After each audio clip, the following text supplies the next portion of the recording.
It is that time of year again where we get to look at the pick'ems for the upcoming major. This one is in Austin. I am excited for it, and this is what we're looking at. Now, you do have to get your pass for this, and you can either do the normal one or the one with tokens. I'm going to get the one with extra tokens just for unboxing. I recommend you guys go for the standard one. You can get involved without buying this pass, but to be able to upgrade the souvenir coin from bronze through silver through gold to diamond, you have to have the pass. Some people didn't know that last time, so I wanted to start with that. So as I say, I'm going to get the one with the tokens because I want to be able to do an unboxing. And then once you have it, you have to make sure that you activate the item.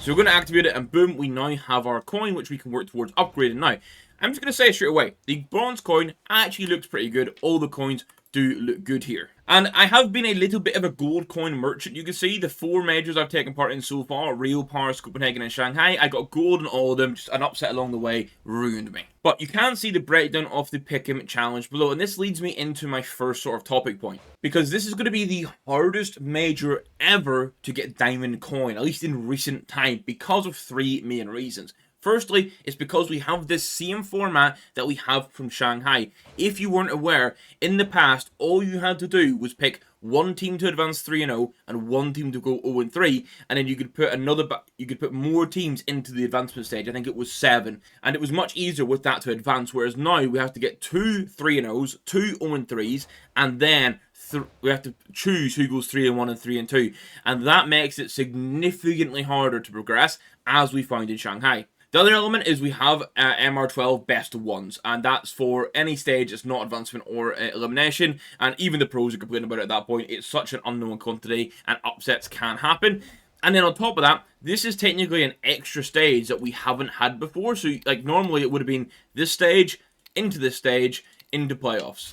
So for context, in the past we would have had an opening stage, an elimination stage, and then playoffs. We have one extra stage in here because we have extra teams at the major, which is great for most stickers.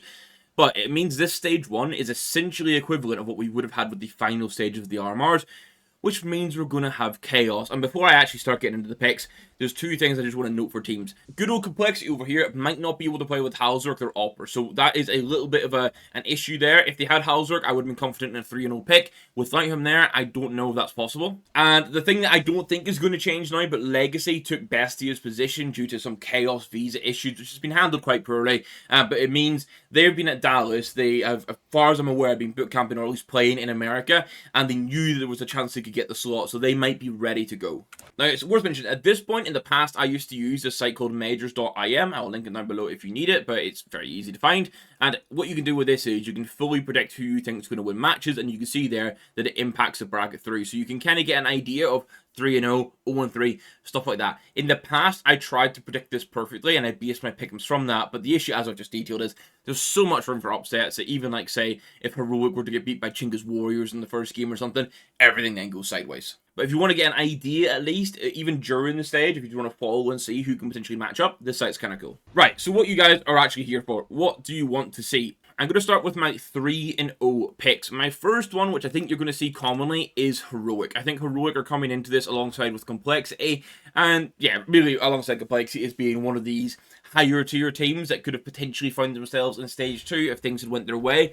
I am confident that they can be a 3-0 team, not too much concern there. As I mentioned, I was considering putting Complexity as 3-0. The fact that they might have to play without Halzork though means I'm going to change this to a bit of an oddball pick, and I'm going to put OG in there. Like, OG impressed me through the qualifiers for the major. They beat Astralis, they beat Metasport, they looked strong, and because there's a chance of playing weaker opposition, I'm going to say weaker opposition here, if Complexity aren't going to do it, and as much as I want to put Metasport 3-0, I just have a feeling they'll have a sort of an upset along the way, I'm going to put OG through.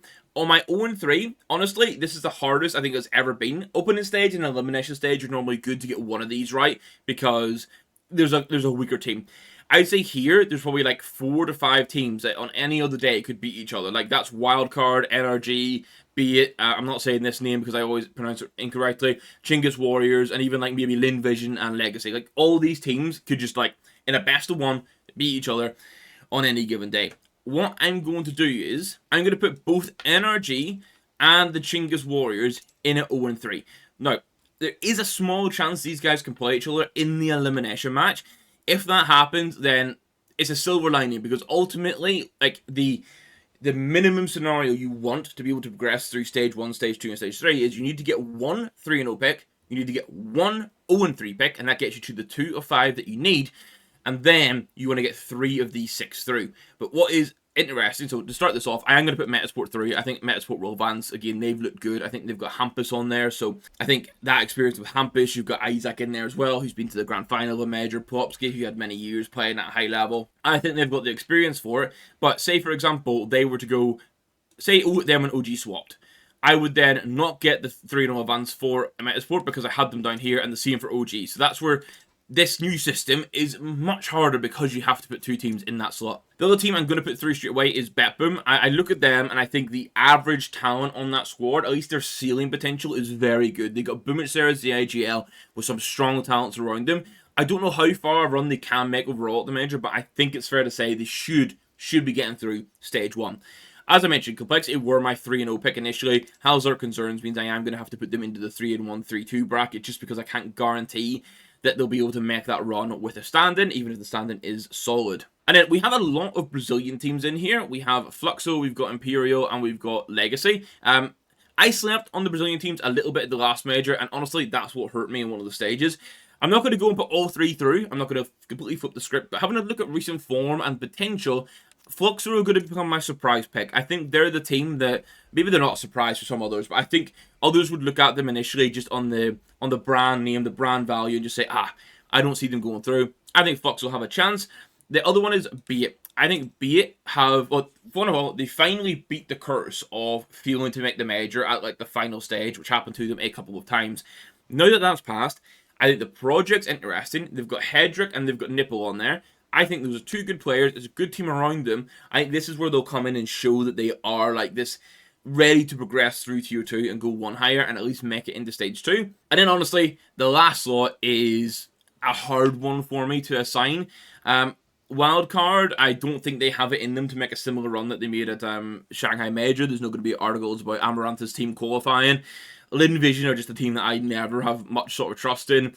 Legacy, I'm interested in because were they prepped and ready, like, to come in for the Major? Who knows? Tyloo coin flip, FlyQuest coin flip. With that, I'm going to go for another Brazilian team in Imperial. I look at that team and I think, you know what? They've been at these stages a couple times now, especially with this roster, or at least the core of this roster. Experienced players, they should know what they're doing now in best of 1 situations to try and get through without the upsets. And I'm saving that as my picks. And the only thing I will say is there's 2 elements for this, and it's all stemming around this Legacy and Bestia situation. I don't think, now that we have Legacy literally in the game for stickers, I don't think Valve will go and revert their decision. However, if they do revert their decision and they put Bestia through, maybe that's the time where you want to see what Bestia's run could look like, because maybe like they were primed and ready for this event outside of visas, and maybe they were ready for a run. And then with that, I don't think it's been confirmed yet if Legacy replacing them and how it impacts seeding. So I don't know if that Major IM site is due to be updated based on seeding. But that's my waffling done here. To round it up, you can see it on screen, but to round it up, for those guys that like the audio, Heroic and OG are my 3-0s. Heroic, I think, is the strong one there. OG is my risk pick, and I'm being very, very clear that this is a risk pick. OG were a team that I think would be comfortably be advancing, but with the complexity Halzark issue, I want to gamble another team. 0-3, NRG, and Chinga's Warriors. I think you could argue about putting Lin Vision in there. There's probably like 1 or 2 other teams you might argue in here. You guys let me know in the comments who you're going 0-3. On the advancement stage, I think this looks pretty safe. Like, if I had to say 3 of these teams are advancing in it, like, at least Metasport, Betboom, Complexity, Beat, Imperial. I feel like it just should be strong. But you guys let me know what you're picking down below. If you want to get involved in conversations during the Major, we do have a dedicated esports chat in the Discord, so feel free to join the Discord and get involved in that. And I will obviously do videos for Stage 1, Stage 3, and for playoffs, of course, while we make this run for the Diamond Coin for the first time. Because as I've detailed, I'm on gold so far. But I was getting gold where others were getting silvers at some of these upsets. And that's the big thing to remember. So we have potential. That'll be me. Good luck in the pick'ems, guys. I'll catch you in the next one. Goodbye.